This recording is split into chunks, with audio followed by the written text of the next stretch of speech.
We're only like 20 years into the digital revolution. Right. Like Spotify's only been around for like 20 years. Right. But already there's so much music and content out there that you couldn't find all the good stuff. Right. The only way Right. you could is if somebody told you, hey, check that Insight. one out. Exactly. So I just Like realized. Olivia Dean. Exactly. Wait, I couldn't believe that you hadn't heard of her. That's it. And I was. It's like you have blinders on. John. But no. I literally had tears.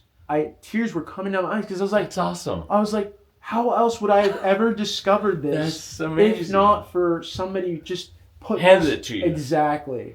Oh, and so that was so beautiful that I was like, dude, this is why I created this. That is and awesome. And the fact that you just put that in there, it was so beautiful. So that is how I thought of AskAGuru.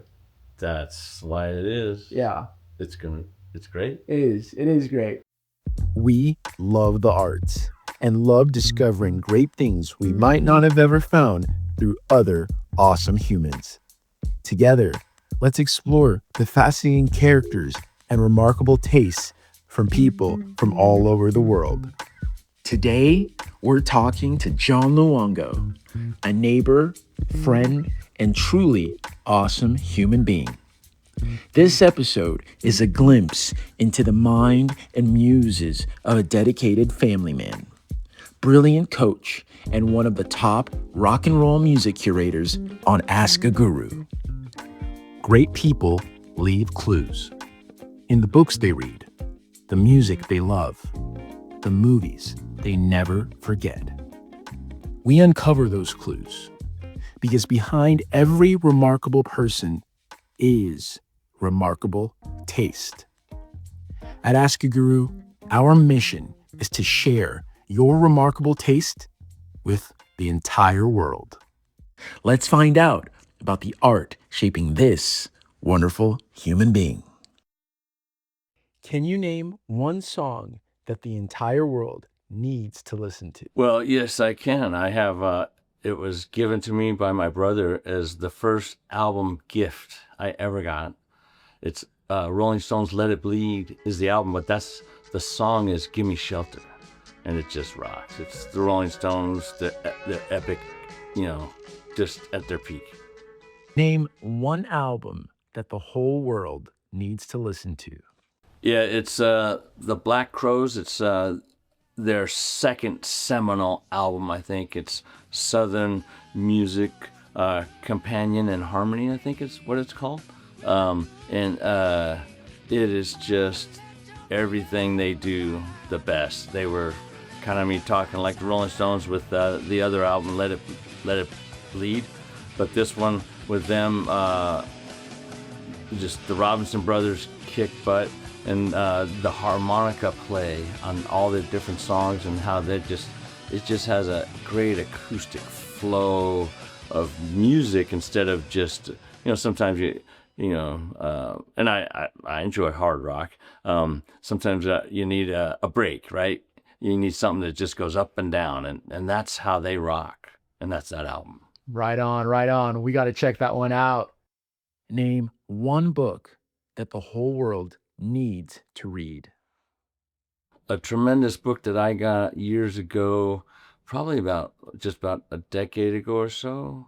It was A Team of Rivals, written by Doris, I think it's Doris Goodwin Kearns, and it's about Abraham Lincoln and how he curated his team.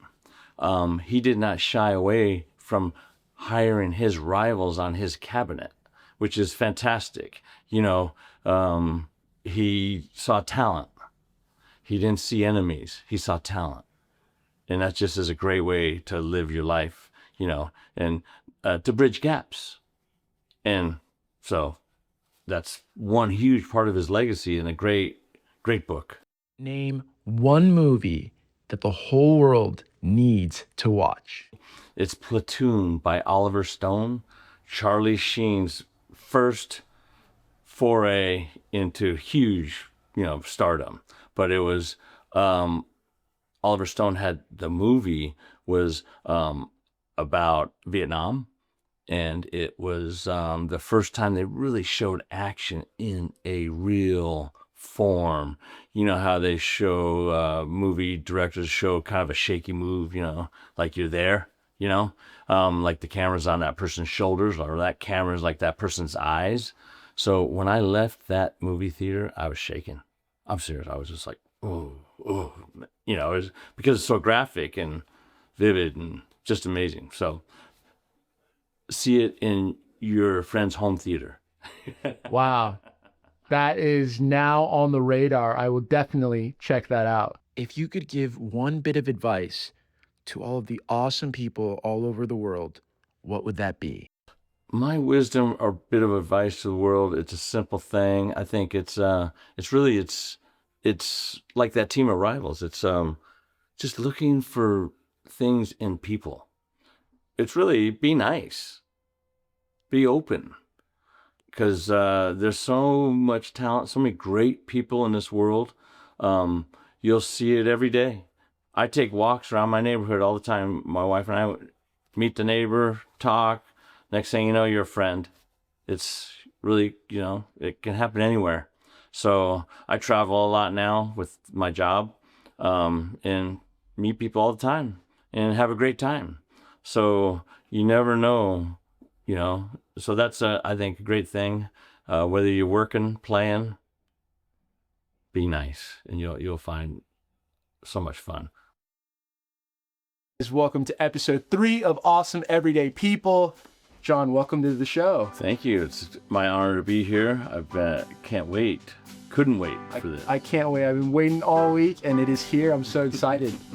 So I want to jump in and ask you, what are you listening to these days? And how did you get to that wavelength with what you're listening to right now? Well,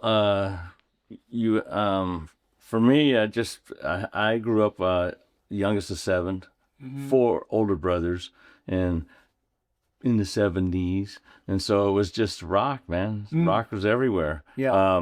And my brothers listened to all kinds of stuff. Wasn't listening to just one brother, right? You're always just being influenced, right? Yeah. And so I had no filter.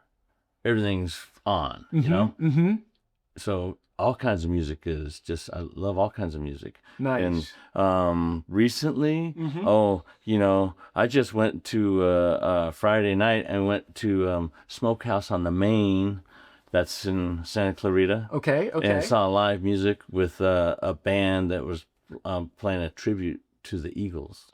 Ooh, the Eagles. And that all-night Eagles band. It was awesome. Oh, nice. It's awesome. Nice. That's a place I've been telling you about. Yeah, I got to check it out. They have live music in our town, our small town, not tiny, but our small town. And they have the musicians are old studio musicians. So they're just guys, they're still rocking their craft. Awesome. They're great musicians. Yeah. They may not be the best singer in the whole wide world or anything like that, but their chops are just fine. So it's a gift. It's a gift. Yeah, it is a gift. We're lucky to live where we do, especially musically. And I discovered that on my birthday in January. I told you about it. Yeah. It was, I saw they were playing, a band was playing there, and they were going to be playing Creedence Clearwater Revival, which is my first album I ever got. It was Creedence Clearwater, something the Cosmos. I forget the title of it. Okay. But it's one of their first albums, and I got it at the library. You got when I was the a album kid, at you the could library? check out. I didn't know you could. I just discovered it. I was probably 11 or something, or 10, and I just discovered I could get my own albums.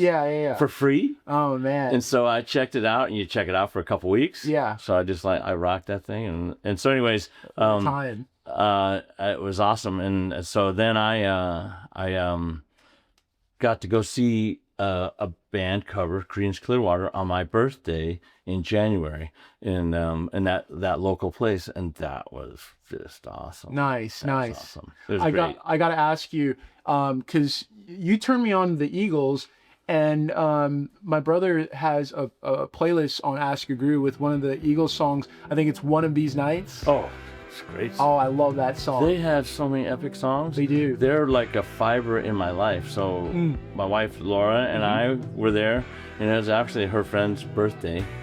And so we were there celebrating her birthday. She came to celebrate my birthday in January at the same place. Yeah. So we were just feeling great. And that band, they have so many songs. Hotel California. They have album too. Everybody knows the Eagles really. So just to sit there and listen to live Eagles music and sing it with people. Yeah. So much fun. Yeah. And dance. Yeah. Do you have a particular favorite song of the Eagles? Oh, Hotel California. Hotel California, for sure. It's just such a driving song. Yeah. Other people I'm listening to is my niece, Danger Kitty. I got this swag Danger for you. Kitty, yes, you told me. Danger Dimitra. Kitty, yes. Danger Kitty, y'all. What a great gift.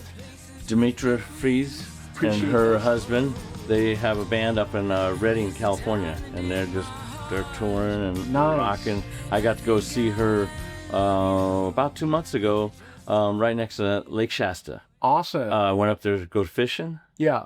And she and her husband, their band, Danger Kitty, were playing live at a park. And they've been going all these different places. And so anyways, they've come out with 2 CDs. And their first release was put out on Spotify. Nice. A couple years ago. Nice. So Danger Kitty. Danger Kitty. Check them out. And thank you for the cool swag. Yeah. I like it. So, is Danger Kitty going to be coming out to LA at any point, or are they just mostly northern? I think they're pretty northern, but I have, I've encouraged her to come down and play somewhere, so hopefully, but, I don't know. It's a side gig, she's got a day job, and I think they go to places on weekends, and that works out for them, For sure. But they're really good. They're a rock band, and they're playing good rock and roll stuff, and then good ballads. I love it. They just play a mix of music. They're not just, you're not gonna listen to them and go, oh, that's that sound. You know what I mean? Which someone having a sound can be good, but to me sometimes it can be bad. Yeah, you don't want to get locked into one thing. Right. There's some bands I can name, but I don't want to do that. That just you would know it. You could name some yourself. You're just like, oh yeah, that's all. Yeah, that's how they sound. They always sound like that. Yeah, it's like, to me, that's not being a great musician. Wow, if you sound the same all the time, that's not good. I'm glad that you mentioned that, because I feel like that's probably liberating to a lot of bands, because they might think, I gotta just do this for my audience. Right. You don't. No, you don't. Okay, nice. You need to explore. Yeah. Because and then we get to explore with you. Right. Know? Yeah. No, you're absolutely sure. right. Hey, want to help us on our mission of supporting great artists and rewarding you, the awesome curators? It's easy. Subscribe to the channel, give the video a like. Thanks. Grab a different guitar, play it different, right? I mean, that's just, we're all looking for something different. We don't want the same thing all the time. Yeah. No, that's good stuff. That is good stuff. And John, I want to ask you, because you had a really unique upbringing, because you grew up in Los Angeles, and when a lot of great bands, were probably coming through LA, and you told me some great stories, and I just want to get from you, what was that like growing up? It was awesome. I mean, we grew up, we had radio stations, KLOS, KMET. These were rock stations, hard rock. The DJs were great. This great DJ was Jim Ladd. Yeah, and he still does some podcasts and stuff now. But these guys were epic curators of music. That's how we got our music. Was these DJs. Yeah, and they would tell you stories about the musicians. Yeah, and so in the 70s, really, my childhood, heck, we'd be on the street. I'm on the street. I just walk out the house, and we're gonna hang out and play things, play catch, kick a soccer ball with friends or go ride our bikes or just hang out. You just get out and hang out, and people just bring their radio, music's on, and Christmas Day. Oh my gosh, Christmas Day! Everybody's getting a new album. It's the gift. Yeah. Or a new cassette tape. Yeah. Put it in. Bring that out in the street, and we're all playing ball or something. Someone's playing Boston. Boston, is that the name of a band? Band, yeah. Okay. They were a really good band. I think their big song was "More Than a Feeling." More Than a Feeling. Okay. You've heard, some of this music that I heard is like elevator music to you now. Yeah. No, that's the interesting thing. When you like have heard the song but you could never place the band. Right. Yeah, but that's a testament to the song, Yes. The artist. Yeah. So we would so it was such a fiber, which it's a fiber for I'm sure for people like in your generation too. It's just a different fiber, Yeah. of how you relate and how you share, right? But we were able to do it that way, and you'd be in a neighborhood, and somebody, maybe somebody's more fortunate than you, has got more albums, right? And so you're like, I'm going over to his house, and you're just rocking albums, and you're just putting on another one. Let's listen to the Who. Yeah. Let's listen to the Rolling Stones. Yeah. It's just all day long, right? Yeah. So that was how we grew up, and it was, I think, a huge gift. Yeah. Nowadays we'd never grow up like that. Me. What do you mean by that? Man, our neighborhood was just full of boys, and I'm surprised girls even came outside. We always had our shirts off. Yeah. Well, that'll bring the ladies out. Supposedly, but I don't know. But it's just funny. Then I got married, and it's like, that's not. You shouldn't do that. Like, okay, I'm learning. That's funny. Be a gentleman. Yeah.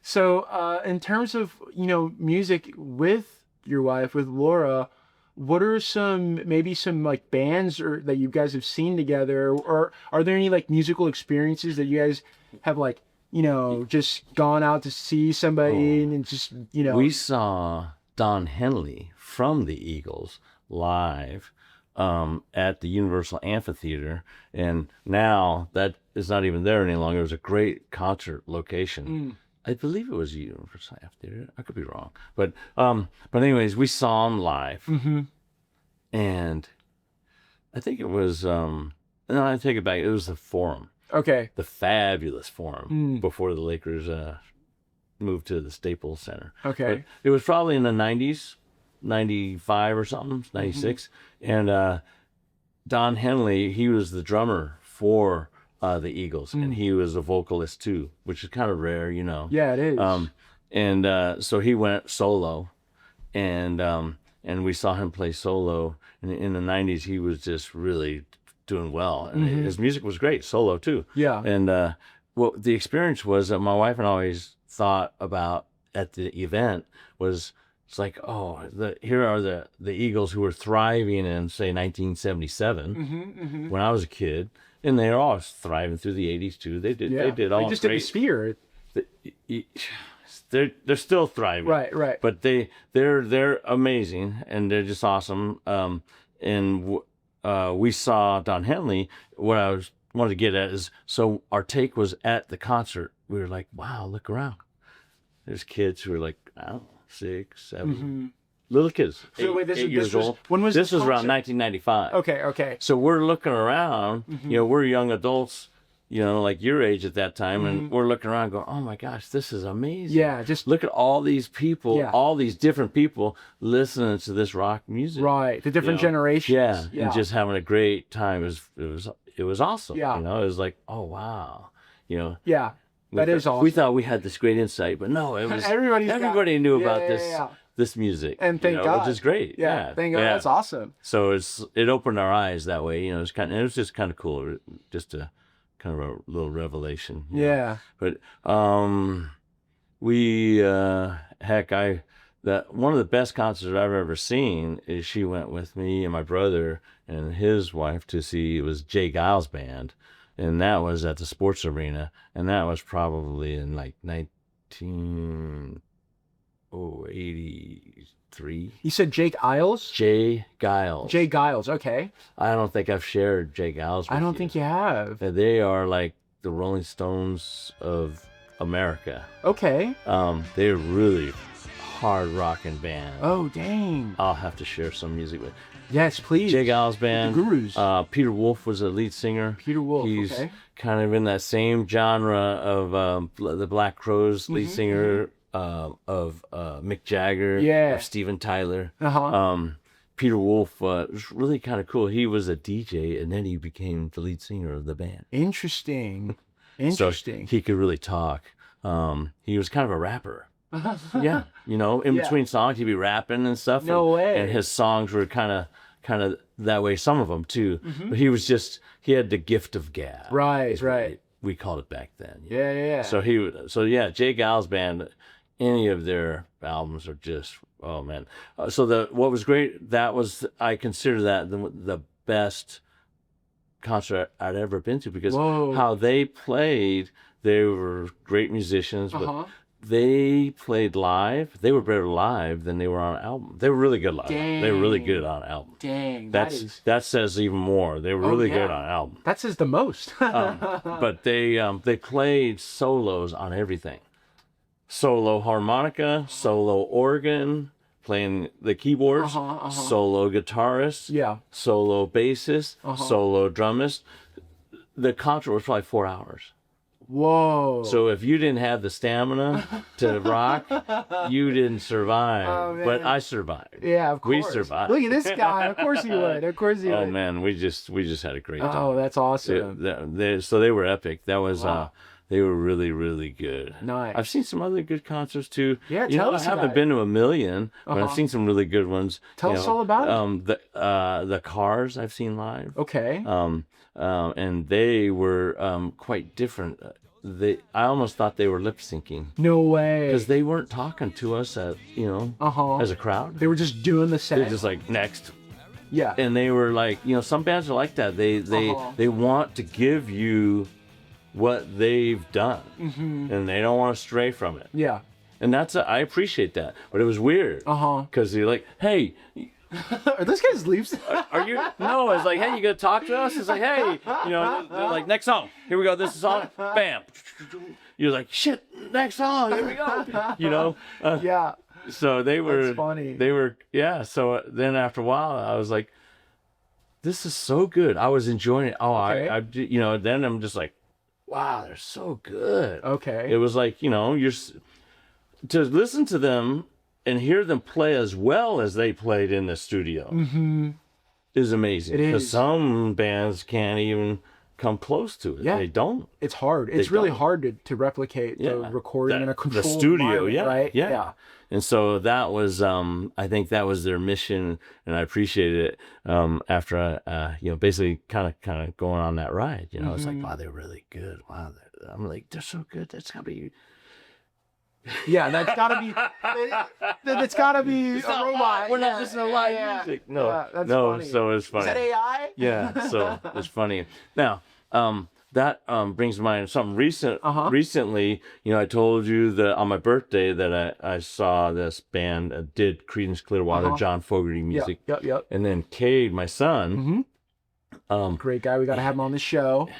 Who you've known his whole life. Yes. Another Awesome good guy. Young man that I know in my life. Great. And he was so smart. He about a year or so ago, he was telling me, hey, you need to go see the Rolling Stones. Yeah. Because they're old and stuff. And I'm like, no, I don't want to see them because of that. Right. I don't want to see them slow down. Yeah. They're not really kind of. I know. Yeah. So, but that was my take. And, but the other thing is probably the price. It is an arm and a leg. Yeah. I just want to go that route, because I love them, no doubt. Right. I've listened. I've seen him on YouTube with his late stuff.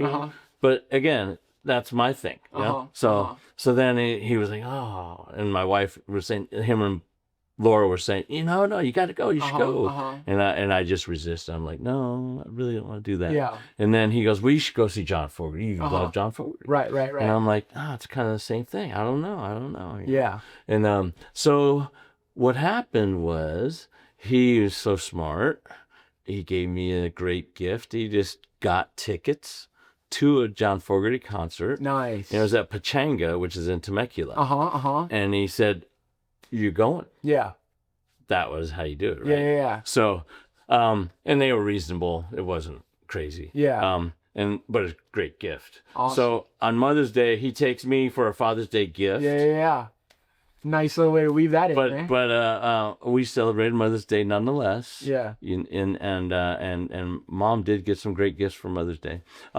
Nice, she deserves. Yeah. So but this was just when the concert was. Yeah. So we went to the concert, and John Fogerty plays with his sons now.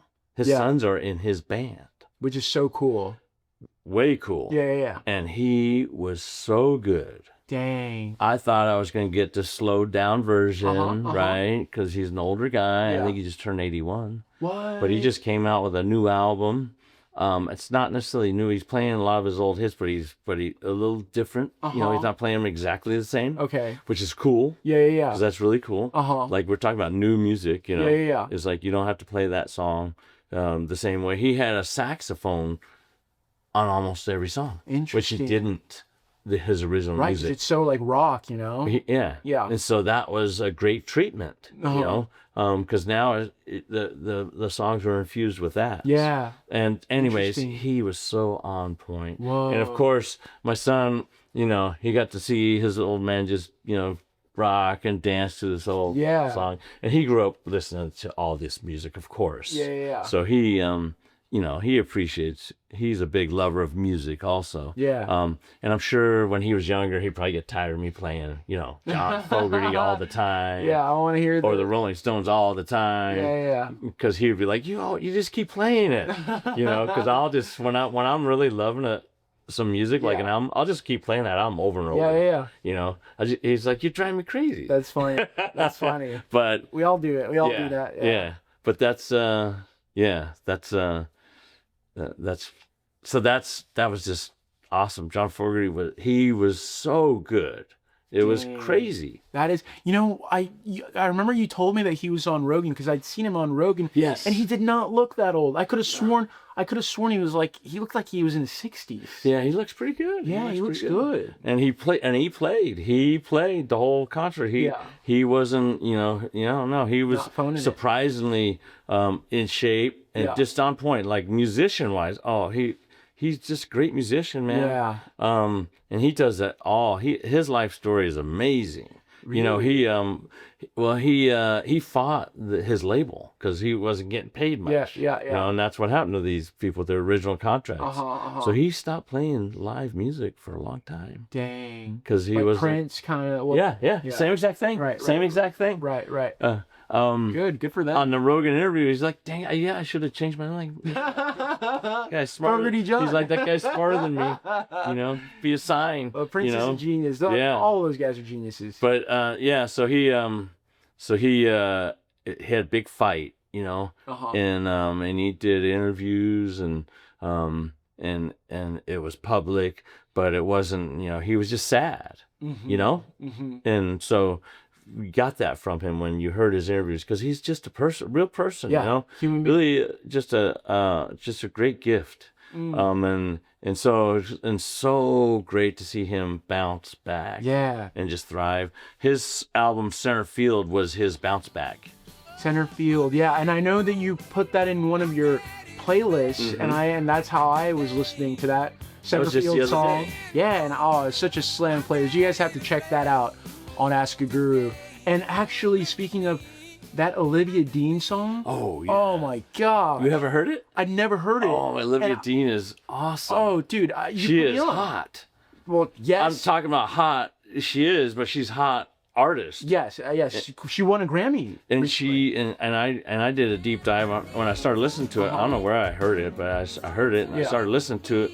I went on a little deep dive on YouTube and seeing her old music. Yeah. And so she was more. She's young. She's still very young. Right. But she was playing when she's 17 probably and 18, and she was more raw, which of course she was. But she was also more. this music, this album that she has out right now, Olivia Dean, is just amazing. She's amazing. Yeah. Yeah. It's very mature. It's love songs. Where her other stuff when she was younger is more. She had some good stuff, and all of it's good. Yeah. But the tone was more of a younger angst. Without saying anything negative about it, because I don't want to say it. It's not negative. I listened to it. It's good. Right. It just that her current album is so upbeat. Yeah. Yeah. That upbeatness, I love it. But yeah, that Olivia Dean, Man I Need song, you guys have got to listen to that song. I had it on repeat. Like you probably saw on AskAGuru. You're just getting notifications. This has been played a million times. Yeah, it really is that good. It is that groove. And her also, whole album, listen to the whole album. I will. It all. And now she's playing her lead guitarist and her guitarists are with her since she was 18, 17. Oh, that's awesome. Which is even great, because sometimes people get pulled away, they get pulled apart by the business. That probably comes through in the music, that connection, like the people who've been on that journey. They're really good musicians. Yeah, that's what's awesome about it. Yeah, such a gift. You don't know. Yeah. Olivia Dean. Oh my gosh, good stuff. And also, I mean, there's other good stuff. I mean, Gimme Shelter's on that playlist, and then Ramble On. Like in terms of Zeppelin, because I know that I'm a big Zeppelin fan. and like I think in some ways you probably put me on to Zeppelin. I think, and I love Zeppelin. I mean, like Jimmy Page is just like one of the best guitarists, and Bonham. And actually, we were talking about Bonham off camera, and like, what are your thoughts about Led Zeppelin? Like, why are they so epic to you? It's Bonham. Jimmy Page, they're Robert Plant, the whole band is why. Right. But Paul Jones. But Bonham, we're talking. It's like his drums. You hear some bands' drums. It's just tat tat tat. His drums resonate. He can play a hard driving song, and he can play a soft song, and you can still hear just these different textures, and that's what made him the best. One of the best. Definitely, if you want to say that too. Definitely. But that's what you like to hear in any drummer. Is like, get some tone there. It's like, I don't know, and I'm not a musician, so but I know what I like to hear. And I think, what's happening with some of these other drummers? What is it? Are their skins too tight? What's the deal? Yeah, there's all kinds of tuning. There's ways to make your sound right. So it's that's I just love magic. it. Yeah, it's like. What are the big drums that kind of Caribbean drums are like kettle drums? Is it kettle? There's steel pan, and they're big and they're like metal round. I don't know. There's all kinds of drums out there. Those ones are amazing too. It's such a sound. Right. Anyways, that's what I love about Zeppelin and Bonham. The guy is just. Yeah. Do you have a favorite Zeppelin song? Ramble On. Ramble On. It is really good. Pretty rocking. But there's so many. Yeah. So it's hard but that one I could just, I love that one. Yeah. I can hear it right now. Touching on all the subjects for AskAGuru, I'm just curious for you. I know that you mentioned in terms of, things that you've read, you mentioned the Team of Rivals being a really good book. Are there any other books that you've read that just made an impact on you that you would want to share with the gurus? Well, I did say John Wooden in any of his books. He wrote poetry also. Poetry? Yeah. No way. We gotta find some of that. Like he's something else. He's people think that he was just this or that. But he wrote poetry. And he his style was with such grace. And I read books about him too, he is a very interesting guy because John Wooden, when I saw him, as a young guy, I just thought he was an old man coach, and this team always won. So they're like, oh, he's great. Right. That's great. It's great. You're great. It's great. It's great. Everything's great. So then I started getting older and I'm coaching. I want to learn some more things, right? So I read, he had textbooks teaching how to coach. Wasn't there a book like The Right Way or something? Oh, I don't know if it's called that. I don't even remember the name of his books. But he had it was like Modern Principles of Basketball, something like that. But it was everybody's book. Yeah, yeah. If you're a coach. Right. But what his the revelations were interesting to me because he's kind of like the LeBron of his era, which none of us knew. Because he didn't become a great coach until he had been coaching for years. Interesting. And reading about him. So he was like Indiana boy. He was the man. Was he the guy that made the Hoosiers like that? Well, no. Okay. But he was a player like that. I mean, he could have inspired that thought. Yeah. But when he was a kid, he was one of the best. Interesting. And his team won a national championship, and they really didn't have top professional basketball. It seems like, and they had it, but he didn't go into it. He got into coaching, and then UCLA was a very young school, and in the late 50s, I believe, he came to UCLA because they wooed him to coach. Yeah. And actually, one of the Bears schools wanted to hire him like the day after he agreed to go to UCLA school. Now he's coming from Indiana, and he's coming out to California, which all these people are doing. They're coming out of California because there's new business, new opportunities. Yeah. And so he's coming to UCLA, and UCLA back then is like their gymnasium was probably just a gymnasium. It wasn't no big deal. Right. Right. There's like, we want to be great like you. Yeah. And you've done, So So some other school back east wanted to hire him that was way more prestigious. Interesting. And he was like, sorry, I've already given them my word. Oh, wow. Somebody else would have like, oh.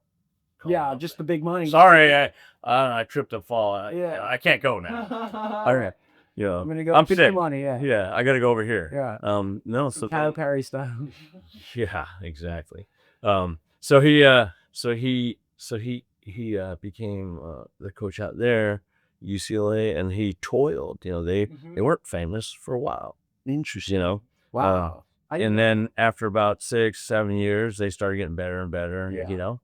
So I think of it in the way that he got better as a coach.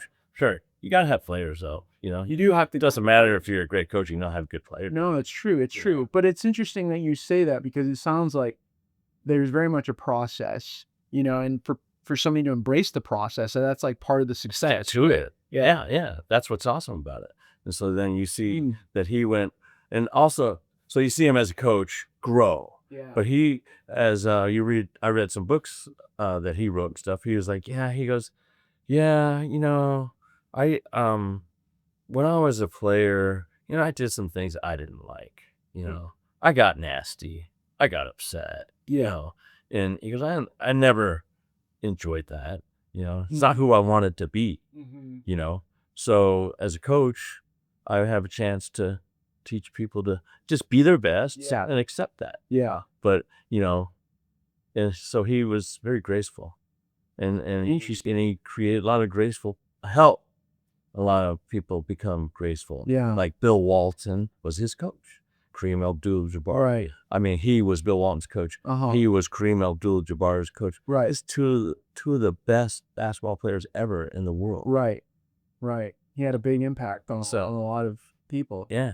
So anyways, he had an impact on me for coaching. Yeah. And it was really about being prepared.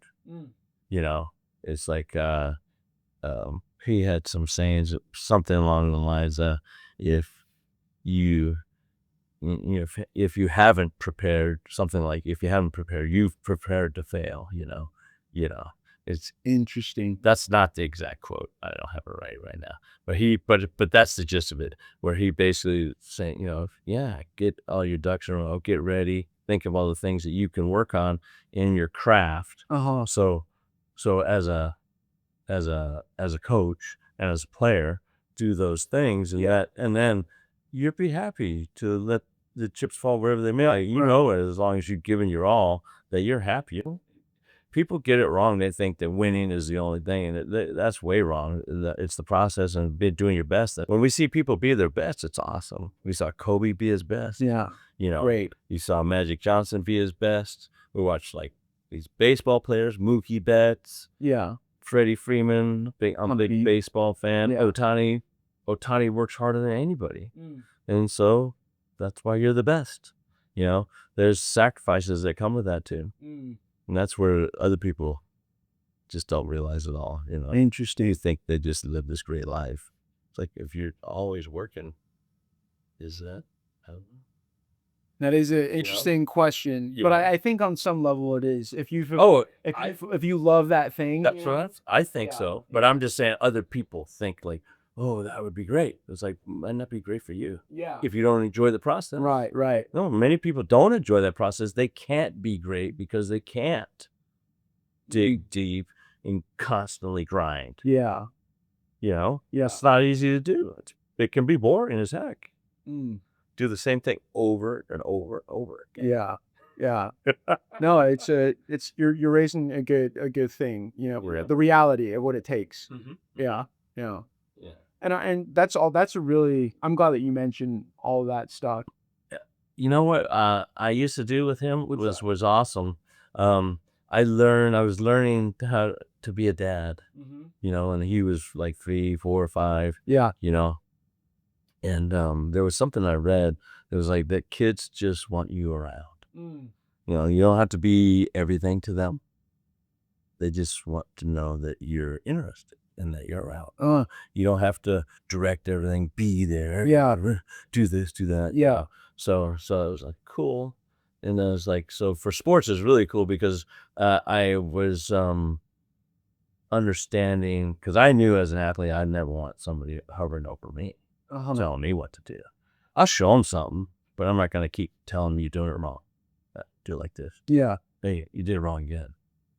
Just, hey, it's like, yeah, you're learning stuff. Of course, you're going to do it wrong, whatever that is. You're shooting, some level, yeah. whatever, you know, who says you're going to be successful every freaking moment, you know? So I you know, was studying, reading some things, and I don't remember what the book was, but the guy was basically saying, yeah, just be there, you know. And so Cade was just shooting on those little hoops, the little play school hoops. Yeah. You know, he was, you know, 3 or 4, and I would be Chick Hearn. Yeah. You remember Chick Hearn? Yeah, of course. The great Laker legend. The great. Oh my God, he's like the greatest Laker. Yeah. And I grew up with Chick Hearn. I knew all his things. Mustard's up. You know, he's he had so many sayings. I don't even remember them all right. Yeah. But he, you know, that's one of them. Yeah. You know, and the mustard's the fat lady singing. Yeah. The mustard's off the hot dog, and the Jello's and the eggs are in the refrigerator, and the Jello's jiggling. That means the game's over. Yeah. But the mustard's off the hot dog. That's a classic that you were being a hot dog and you made a mistake. Oh my God. You know. And I'm just thinking of like, you know, when the Lakers are winning a championship and he's just riffing. He's awesome. It's like one of the most magical things. He was like, we'll talk about gift. Dude, made the Lakers that much more. Yeah. Iconic. Yeah. And they already were, but he just part took of our it to fiber. Yeah. Absolutely. Absolutely. You don't have to be at the game. You could listen. Yeah. You could listen in your car. Yeah. And so I go, when he was playing basketball, then I told him, I'm Chick Hearn. So that's when he'd be playing. I'd pass him the ball. Yeah. I go, he drives to the hoop, he scores. You know, that's all I gotta say. Yeah. Just I'm constantly saying that as he's playing. Yeah. So all he was doing was getting that love, right? Yeah. And he's just digging it. Yeah. It's just not even. It's just there. Yeah. So that was a cool thing because it's like, you don't have to, and it's just about the joy of moving and having fun. It wasn't like I'm developing the most awesome basketball player ever. That's not what it's about. It's about just he enjoyed Chick Hearn. He enjoyed the Lakers just like I did because he was brought into it by me, sucked into it. Yeah, because I'm into it. He's into it. Yeah, and now he's able to even enjoy it even more because his dad's gonna be Chick Hearn while he shoots around. Yeah, every day. Beautiful. So it was just amazing. That's awesome. He gave me a book, and Laura a book. It's I forget the title of it, but it's basically we had our task, and that just reminded me I need to write some things down. It's basically autobiography. It's like, tell me about you, Dad. That's the label of the book. So it's basically record some memories Yeah. because Wow. like that. I never shared that. We did that, but I haven't told them that story like that. And Right? that's beautiful. It's like it's a really neat thing to do. Yeah, that is It's a cool. task. A You beautiful gotta get one. serious about it. That's awesome. You know, so that is cool. That is very cool. John, you are very cool. And before we let you go, is there anything else that you want to share with the gurus? And of course, we want to have you back on the show, but is there anything else? Let's share the gift of Paul. We're sharing you. Oh, dude, thank you. Talk about gifts. That's what your guru. Now, how did you start your guru gift? It is, Who inspired the guru? it's funny I think because you said it was your mom. well, I know my mom is a guru, and she has so many great playlists on AskAGuru. You guys should check them out. But man, there's so many people who have I think in different ways exposed me to great stuff. Mm-hmm. Like growing up in our household, we were just always listening to Michael Jackson, and then I would go over to a friend's house and they turn me on to like Dr. Dre and Snoop Dogg. Right. And another friend turns me on to Pulp Fiction. And I just realized that it was, like some of the most meaningful things have always been people sharing with me the things that they find meaningful. And then in turn, I find them meaningful. Yeah. So I was like, you know what? What if we open that up to the world and even random strangers, Another way we could connect and just have things that we would never, ever discover just come into our lives just because somebody offered to share. And I was just like, and then it was in grad school at Berklee College of Music that my professor asked, because actually on Joe Rogan, they were talking about this with Tony Lee. Okay. Where they were talking about, we're only like 20 years into the digital revolution. Right. Like Spotify's only been around for like 20 years. Right. But already there's so much music and content out there that you couldn't find all the good stuff. Right. The only way you could is if somebody told you, hey, check that one out. Exactly. So I just like realized. Olivia Dean. Exactly. Wait, I couldn't believe that you hadn't heard of her. That's it. And I was. It's like you have blinders on. John. But no. I literally had tears. Tears were coming down my eyes because I was like, it's awesome. I was like, how else would I have ever discovered this? That's amazing. If not for somebody just handed it to you. Exactly. Oh, and so that was so beautiful that I was like, dude, this is why I created this. That is and awesome. The fact that you just put that in there, it was so beautiful. So that is how I thought of AskAGuru. That's why it is. Yeah. It's great. It is. It is great. It is great. Just proved it. And you proved it. We just did. We did. Yeah, that's awesome. It is awesome. This was awesome. John Luongo, one of our rock gurus, amazing guy, as you can see. And John, thank you so much for being on the show. I can't wait to have you again sometime soon. We will. Thank you very much. Yes. Love it. Pleasure's mine. Yeah.